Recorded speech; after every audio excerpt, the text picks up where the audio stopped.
সুপ্রভিয়াস দেখতে পাচ্ছেন এই সিঁড়িটি। এরপরে আমরা চলে আসলাম টপ জালিতে। টপ জালিতে আমার রড থাকার কথা সেম, বটম জালি যেভাবে আছে সেইভাবে সেম।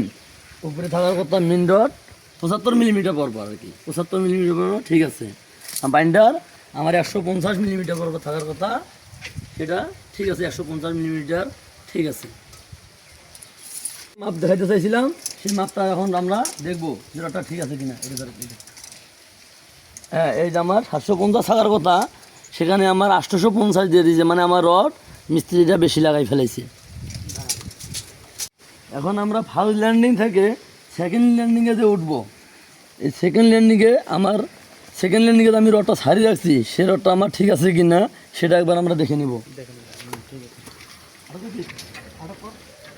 এটাও আমার 750 থাকার কথা, সেটা আমার 750 আছে কিনা এটাও আমি দেখে নেবো, জন্য পরবর্তীকে আর ঢালাই কাস্টিং করার পরে তো আর আমরা রড দিতে পারবো না। এই যে মোটামুটি এটাও ঠিক আছে আর কি, 50 মিলি বেশি আছে, সমস্যা নাই, বেশি হলে সমস্যা নেই, শর্ট হলে সমস্যা। এটা হলো আমার ল্যান্ডিং কাস্টিং হলো 250, ল্যান্ডিং কাস্টিং হলো 250 মিলিমিটার।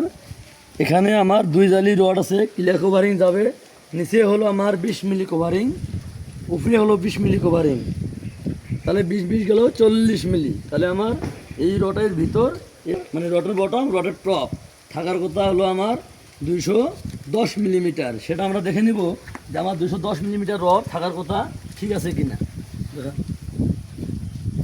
210 মিলিমিটার ঠিক নাই, হয়তো 5-7 মিলি সমস্যা আছে, এটা কোনো ঠিক আছে।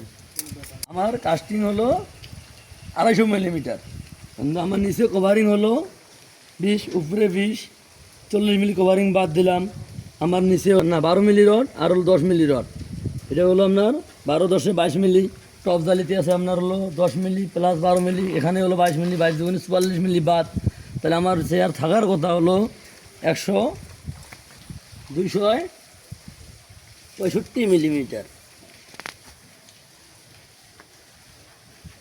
হলো আমার হাইট হলো 6 ইঞ্চি, পাশ হলো 10 ইঞ্চি। সেটা আমরা এখন দেখে নিব যে 6 ইঞ্চি হাইট আমার ঠিক আছে কি না। 6 ইঞ্চি হাইট, হ্যাঁ ঠিক আছে, 6 ইঞ্চি। পাশ মাপ দেবো আমার হলো 250 মিলিমিটার, আর 10 ইঞ্চি আর কি, 10 ইঞ্চি ঠিক আছে। আমার 2250 থাকার কথা, সেটা আমার 2250 আছে কিনা এটা আমরা জানিয়ে নেব যে 2250 আমার আছে কিনা। হ্যাঁ ঠিক আছে, 2250।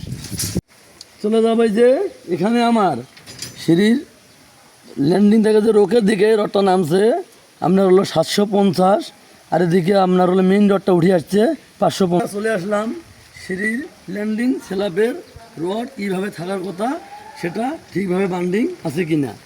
সেটা হলো সিঁড়ির ল্যান্ডিংয়ের রড থাকার কথা, মেইন রড 75 মিলিমিটার পরপর, বাইন্ডার হলো আপনার 150 মিলিমিটার পরপর, টপ অ্যান্ড বটম জালি। এখন আমরা বটম জালির রড মাপ দিব ঠিক আছে কিনা, 75 মিলি থাকার কথা পরপর মেইন রড।